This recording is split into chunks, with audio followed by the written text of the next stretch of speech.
What's going on, boxing fans? Julian Williams with The Distance. I'm here to give you my official prediction for Shane Mosley versus Andre Berto. This matchup takes place on January the 30th on HBO Championship Boxing. This is a unification bout for the WBC welterweight champion, who's Andre Berto, and the WBA welterweight champion, who's Shane Mosley. So on to the matchup. This puts together a young champion who's trying to propel himself into elite status, and a tough veteran in Shane Mosley, who's trying to propel himself into that big money fight that he's been longing for the past year or so. So, on to the matchup.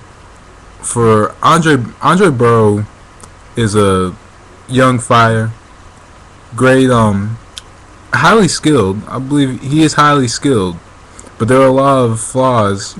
There are plenty of flaws with Andre Berto. Andre Berto tends to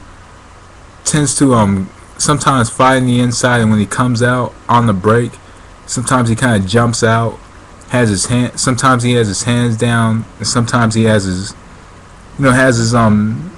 chin open. Sometimes his chin is actually, there are times you could catch him with his chin in the air, and there are times his feet aren't set when he throws shots. And when he's in his defense isn't too good. He tends to leave his left hand high and his right hand kind of low. They're not really level.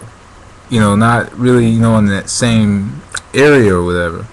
They're just kind of, so sometimes you kind of know when he's about to throw shots, because in a way, with that type of defense, he telegraphs it, and it's like he stops moving, and then he just throws the shots, but he gets away with it because he's so fast. His hand speed is very fast, but at the same time he does tend to get hit a lot because he's all.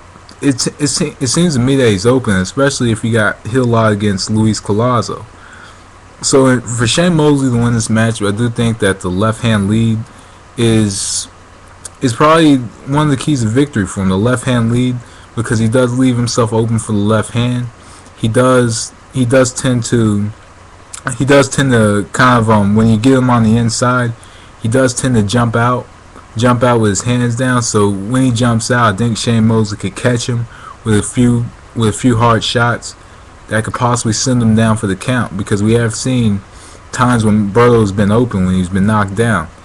If you look at the Cosme Rivera fight, when Rivera kind of switched to southpaw and hit him with that left uppercut that sent him to the canvas at the end of like the 6th or 7th round.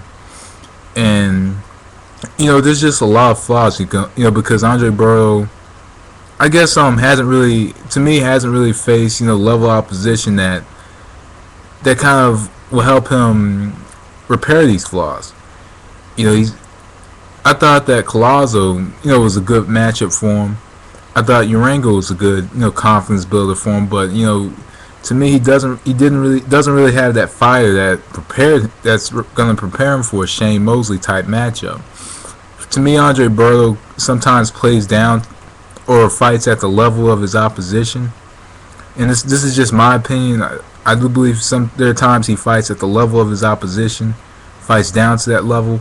In this matchup, I'm not too sure if he's ready, just because of how he fights. So I do think that the left hand lead. I do think that Shane Mosley should try to overwhelm him with power shots. Is one of his best bets. Overwhelm him with power shots and trying to get Andre Berto on the inside, because I do think that Mosley has the upper hand on fighting on the inside. I do think Shane Mosley could land the hardest shots on the inside, and I do think he'll land the more meaningful shots on the inside.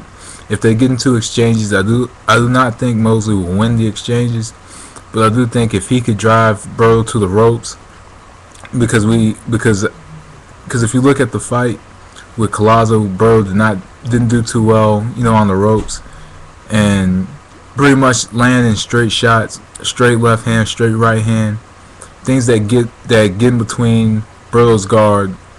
I do believe that Mosley will beat him using that. I do think that Mosley will land the harder shots, much harder shots, more solid, harder blows in this matchup.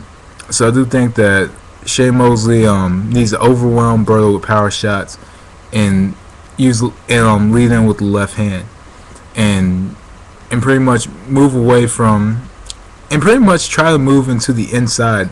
So maybe throw the jab and then go on the inside. Jab his way to the inside. I think that's Mosley's best bet in this matchup to win. Andre Berto in this matchup, I do think the key to victory for Andre Berto is volume punching. Volume punching and keeping his distance from Shane Mosley. Because with Shane Mosley, he doesn't want to fight Shane Mosley on the inside because Shane Mosley's going to hurt him. I do believe Shane Mosley's going to hurt him because a lot of people do believe that Andre Berto has a suspect chin. We haven't really seen him hit on that chin as solid as Shane Mosley throws, so we don't really know yet. We can't really rule out whether he has a good or a bad chin or not.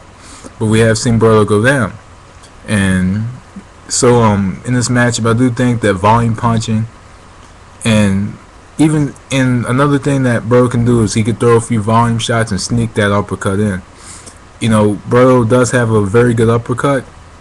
We've seen how well he works with the uppercut in a lot of his matchups, and his uppercut is kind of like a regular shot for him. Berto has the advantage in the hand speed department. I do think that beating Mosley to the punch, getting his shots off before Mosley gets his shots off, will win him the matchup. Best believe that. If Berto could beat Mosley to the punch, if he could move around the ring, or keep the matchup in the center of the ring, and just throw his shots and not give Mosley a chance to throw his shots, or use his athleticism to move away from Mosley's shots, I do think Berto could get the victory. I do think that another thing Berto can do, I do think that he should after he gets his shots off, I do think he needs to hold Shane Mosley. We know that Berto clinches very well, because we did see it in the Urango matchup. We've seen it in the Forbes and the Collazo matchup. We see that Berto does well, kind of clinches well. So it will make the fight a bit boring, and it will take action away. But I do think that this can win the matchup for Andre Berto. I do think that getting the shots off and clinching will win the matchup, but a lot of people talk about how clinching takes away from the action and stuff, like myself just now, but it's a part of boxing, and I do think that this is a tool that Andre Berto needs to get the victory. I do believe he needs to clinch in this matchup, but keeping the matchup at a fast pace, and clinching will win Berto the matchup. Beating Mosley to the punch and making Mosley fight his fight. What I like about this fight is you got two fighters who pretty much do well against stationary targets, against fighters that kind of just stand there and stuff. This is what I like about this fight. So in a way it's kind of a pick'em fight just because of that. But if I have to choose somebody who's gonna win, I'm gonna go with Sugar Shane Mosley. I'm gonna say Shane Mosley will take out Andre Berto in maybe the 10th or 11th round. Could go to a decision, but I'm gonna say Mosley could take out Berto in the 10th or 11th round. But at the same time, it could go to a decision. But I'm gonna lean towards the knockout by Shane Mosley, because I'm not the biggest fan of Berto's defense. I do think he does leave himself open quite a bit for Mosley's power shots. So I'm gonna say Shane Mosley wins by knockout in the 10th round. Anyway, that's my thoughts on the matchup. So be sure to watch on January 30th. And thanks for watching. That was The Distance. Peace.